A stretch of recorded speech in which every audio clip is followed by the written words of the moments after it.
All right, what up, people? It's Flock. Oh, I didn't get much sleep. Got to get up and get ready for the gym in a little bit here and shit. But I just wanted to say a couple of serious things that are on my mind about this whole Tyree Sneed Ashes thing, because we really, people who were tuned into the show last night really got to see the I guess the true Tyree Sneed come out. And one thing that I definitely can tell about Tyree now is that he's a complete fucking control freak. And this whole, you know, not being able to talk to Ashes and Ash's family get involved and stuff is just another thing that he cannot control, which drives him completely insane, which isn't normal. I mean, we all know the behavior that this man exhibits is not normal fucking behavior. Completely deranged and just all over the fucking place. Like I said, the guy does need therapy. I'm not saying it to be a dick or to troll or anything like that. Like other people have said too. Definitely needs to go see a fucking therapist, get some mental help, get a mental health evaluation, have an outlet, have a true professional's opinion that he can vent to, because he does use YouTube as a venting platform to vent all his anger and the way he feels about shit, which it's not the proper audience to be venting your personal shit to, especially with the viewer base that he's got, which is mostly people from Haters Inc.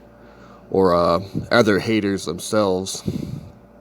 But I mean, it's 100% true. The man's a control freak. I mean, the boy, because a grown man doesn't exhibit those fucking behaviors.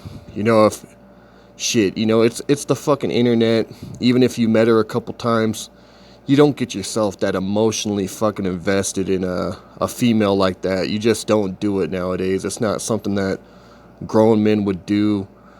And yeah, she might be a good girl and everything, but shit, she just not for you. You know what I mean? She saw what you really like, man. You fucking scared her away, pushed her away, exhibiting too many fucking signs of egomania and possessive control.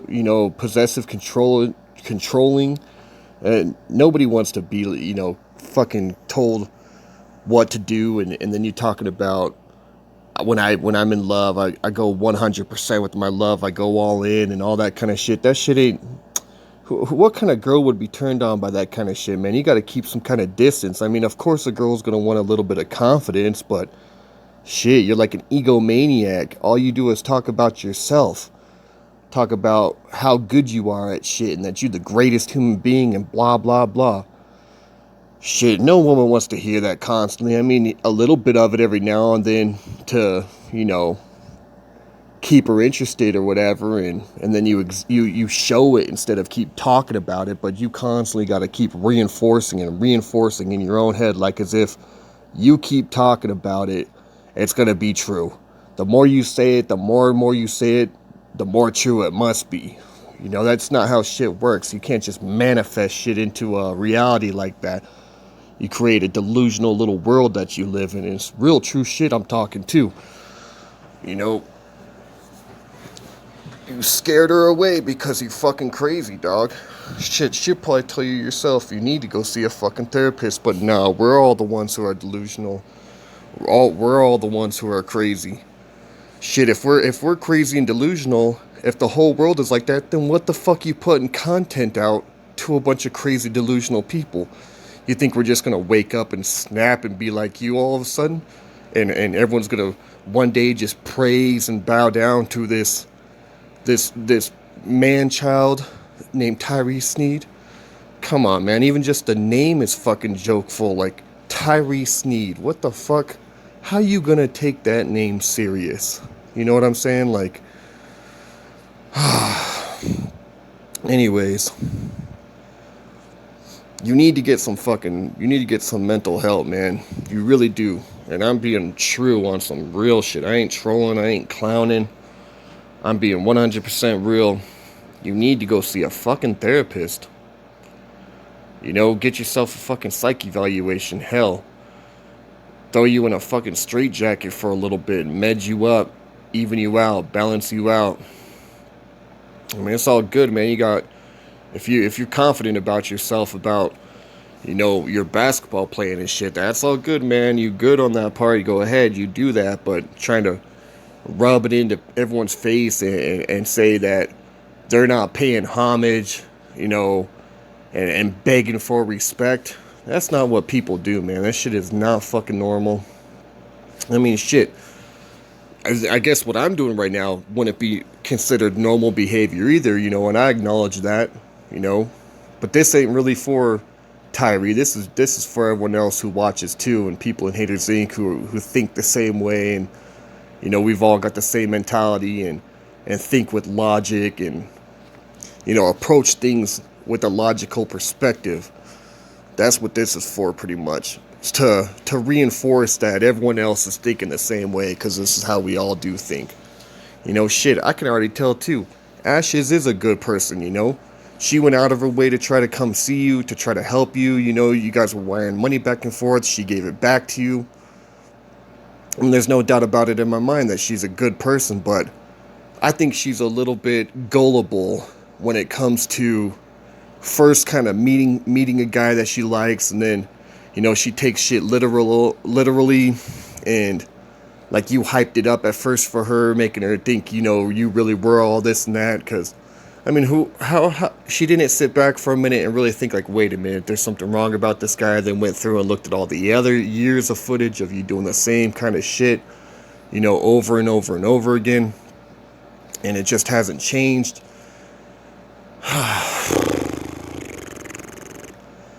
Man, those cars that you've got that are in your head and that mansion and stuff, why the fuck don't you just go there and show it all then? So like, look, I got these cars, here's my mansion, I'm good, I'm set.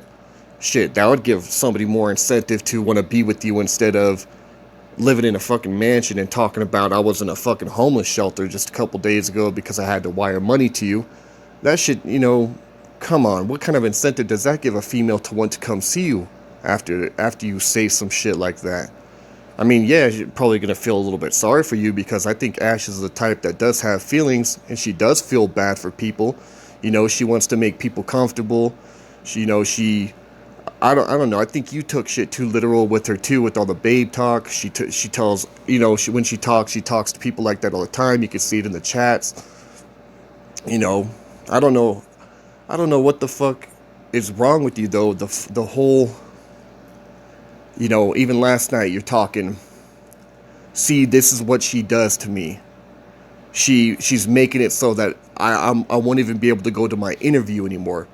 You're a grown-ass man. Put the fucking phone down.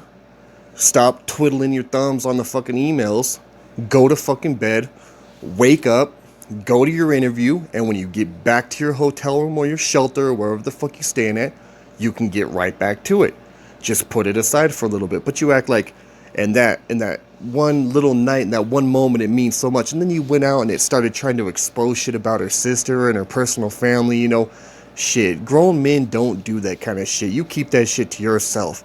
What you try to, you really think that that's gonna hurt her in any way, shape, or form? If she told you about it, she already knows that there's a chance that it could be exposed anyways. You know what I mean? And you're out there acting like it's gonna fucking hurt them and tear them apart from the inside, and you're trying to create family feud between her and her sister. Come on, man, they're family. They'll get over it. I'm sure her sister probably already knows all this shit anyways. They're fucking family. They grew up together. They know each other. You acting like it's gonna hurt them in any way, shape, or form by, let some little kid grudge shit. Something's definitely wrong with you. You need to see a fucking therapist. You need to man the fuck up and forget about her for a minute. Go do your own goddamn thing.